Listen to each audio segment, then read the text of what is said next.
time for another episode of You're All Doomed, the podcast that's puttering through the killer cut of the Friday the 13th reboot 13 minutes at a time. I'm local weirdo Greg. And I'm Brian. And this chunk begins with two dudes and a girl standing in a convenience market and ends on the same three people in a confrontational standoff. Trent is rather cartoonishly being a prick here. And Clay is even a little bit passive-aggressive with his muttered, well, I guess I'm an asshole. But I did crack up when, Trent says, hey, bro, you all right? You good? Clay responds with, but I'm not your bro. That sounds like old people writing dialogue and using the word bro without truly understanding how to use it correctly or something. That struck me as a bit awkward. There's one look that Trent does that I think he's like paying the cashier or something. And I think it may have been when Clay says, I guess I'm the asshole. And Trent just kind of like looks up at the cashier and just kind of like raises his eyebrow, like he's getting ready to hey, get ready. You're going to see something here. And it's just like this really funny look. And there's also a fun shot of Trent chuckling to himself in the background. I feel like that was the actor breaking character a little bit, but it was pretty great. I enjoy Trent. He's an obnoxious prick, but he's an enjoyable character to watch. And I'm sorry, but Clay's kicky hairdo is absolutely hilarious. He looks like he's going to be waiting in line at Bed Bath & Beyond for their annual candle sale. Yeah, I don't know if it's a product of its time, if lots of people had their hair like that in 2009, but it's very, it's like he's the bad boy that shows up on an episode of Dawson's Creek and everyone sees him and they're like, whoa, who's that? Outside of the gas station, we get a really cool tracking shot where the camera starts in the front seat of the SUV, then works its way to the second row of seats before pulling out of the rear of the SUV. So we get a glimpse of everyone, inside the car. But as Chewie is closing the tailgate, we see that Clay has stuck one of the have you seen, Whitney missing poster flyers on the rear windshield of the SUV, which is a 2007 Cadillac Escalade ESV. With Jersey plates, I noticed. We then cut to a country road, which we clearly see as Chestnut Street, and Clay is riding his 1995 Royal Enfield Bullet 500 down that street when he's pulled over by the local police, who's riding the 2000 Ford Crown Victoria. This is Officer Brack, who I believe is named after the writer of the Crystal Lake Memories book. He pulls Clay over and gets out to talk to him. He knows him because Clay has been around town looking for his sister Whitney. Brack seems awfully content to have given up on this case after only 6 weeks, frankly. He says that he put his two best men on it and, blah, blah, blah, but, she's still missing and they don't seem to give too much of a shit at this point. But he is a sympathetic guy and he lets Clay go on his way after a rather discouraging heart-to-heart talk. The officer even tells Clay that Whitney may have just ran off with her boyfriend, which Clay doubts because that's when we hear that their mother just died of cancer and Whitney had been taking care of their mom every single day. But then when she didn't show up for the funeral, then they knew something was up. Brack just tells them to start looking somewhere else because that's what all the other families are doing, which I thought was kind of a cool touch because it's easy to forget that there are other victims here because we're only focusing on Whitney now, but they're the other ones. And so I like this idea of seeing, the other families trying to figure this out as well at the same time. It also, that's true. I hadn't even thought of that. And it also alludes to the fact that Jason cleaned up the campsite, removed the bodies, etc. Yeah, because the copy even says that there was no witnesses, there's no evidence, there's absolutely no proof that they were even there. So yeah, Jason did a really good job of cleaning up his mess. The SUV full of pals pulls up to Trent's parents' vacation home. Trent gets out and testily pulls that flyer off the back of his car. The gang unloads, and there's a little moment between a girl named Chelsea and a guy named Lawrence, where he mentions that they aren't getting much of a signal, and that's going to cause him problems because he's trying to do some business this weekend. And she asks him what that business is, and he tells her that he's trying to start a record label. And because he's African American, she assumes that it's going to be a rap label. And he actually calls her on this in a moment that I thought was kind of nice. He said, what, just because I'm black, I can't listen to Green Day? And to her credit, she says, oh, you're right. That was dumb. I'm sorry. What kind of music? They undercut this because then he does say it's rap, and he was just pulling her chain. I kind of wish that he'd just let that stand and say, like, no, that's cool. Well, my only problem with it is that this is the second time that he's played this card in less than like 2 or 3 minutes. Because in the previous scene at the gas station, Trent asks him to go like fill up the gas cap or the gas tanks or something, and he's like, yeah. "Oh, I get it. You asked the black guy to do the help," and so it's like, okay, we get it. Like that, it just became like his thing, and it just no longer had an impact because like it was just like this joke, and I feel like it was just something that maybe you heard in movies at that time where it was like, oh, you gotta They're trying make to fun of the black guy or Right. whatever. Yeah, and then again, the fact that it never even comes up again. Yeah, that's true. They should have done one or the other and then let it lie. As they're all hanging outside of the douchemobile, we get a closer look of Whitney's missing poster. It says that she's 20 years old, has brown hair, brown eyes, and is 5'7".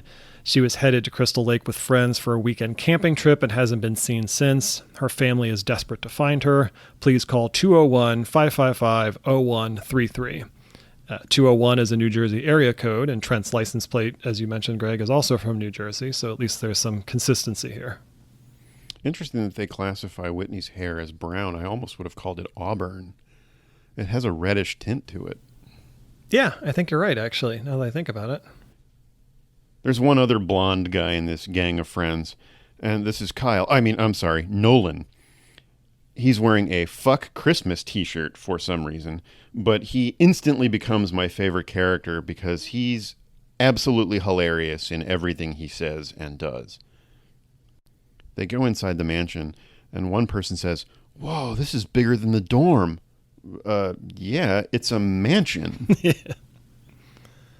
There's some more unnecessary improv as Chewie opens Lucille, his little water pipe hookah for smoking pot, or jazz cabbage, as Brian has called it.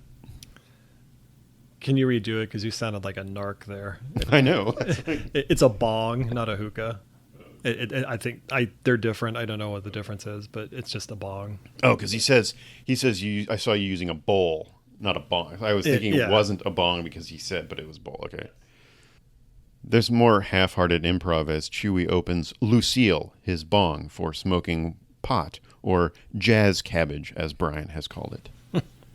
He sounded like a narc. I almost want you to leave that in. Hello, fellow teenagers. Exactly.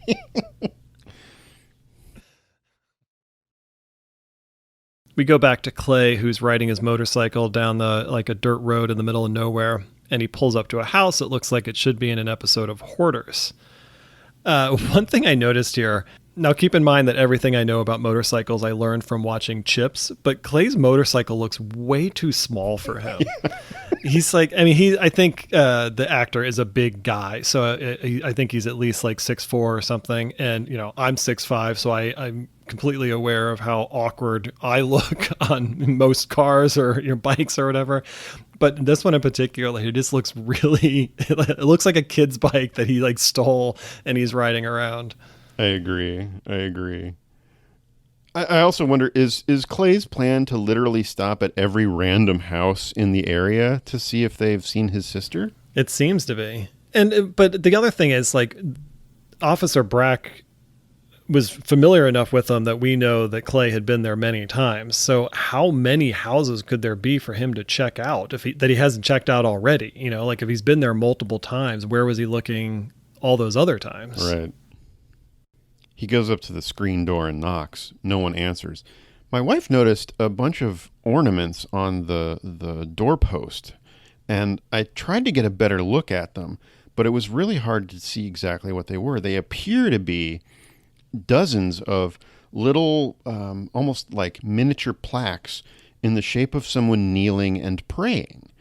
And, I'm guessing that they just, the location scout found this house and asked if they could shoot there. This isn't set decoration or anything, but it kind of made me think that the inhabitant of this house maybe has these on the door jamb as like a ward to keep Jason away, or like, I don't know, it was an interesting detail that I hadn't noticed. And I did as much research as I could to find what they were, but I didn't even know what to call them, so I didn't get anywhere. Clay kneels down to get a flyer to put on the door and is jump scared by a barking dog. Then a mean old lady shows up. She's kind of the crazy Ralph. Maybe I'll just call her like Crazy Bertha for this one. But I do like her. I think she's really effective, and she immediately is, dismissive of Clay and just, tells him that, Whitney isn't missing. She's dead, and that people go missing around here all the time. And, outsiders, visit the area, but they don't know where to walk, and they bring trouble. And one thing that she says that lines up with what you were talking about with those ornaments that were kind of like, above the door to kind of ward off evil or whatever. She says, "We just want to be left alone. So does he." And that's kind of creepy because like she knows that there's this legend or there's this person out there, and she knows what to do and what not to do.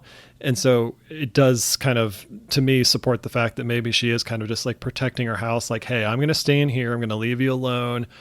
Keep those evil spirits outside. Don't come in here.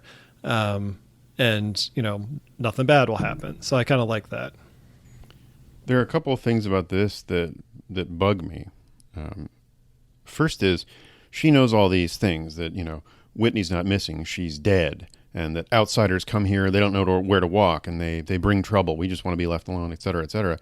Why doesn't Officer Brack know any of this? And if there is this, widely known person out in the woods who kills you if you stray too close to his territory, why wouldn't they assume that he was behind all of these missing people?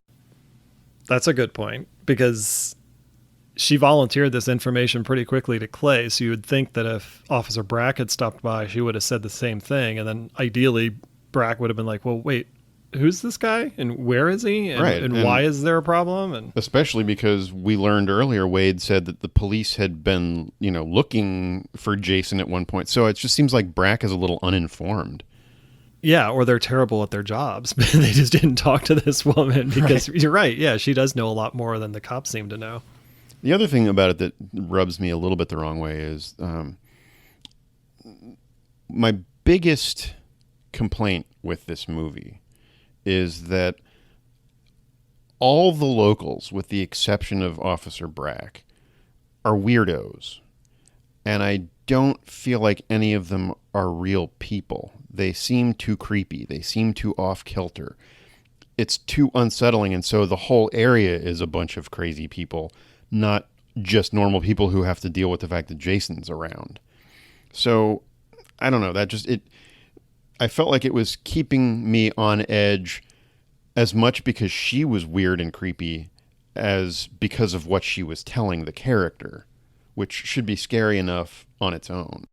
Well, my question for you is, have you never seen a Michael Bay movie that he's directed or produced? Because outside of maybe 2 or 3 main characters, every other character in those movies is some sort of like ridiculous, over-the-top caricature of, what a real person would actually be. So like, I agree. This woman is crazy. The person that we're about to see in the barn is crazy. They're all just like these over-the-top, like, hillbilly lunatics, and it's like it's not really representative of what you would actually encounter on a frequent basis. Like, sure, you may run into someone like that at a gas station, but it's not going to be like every house you go to.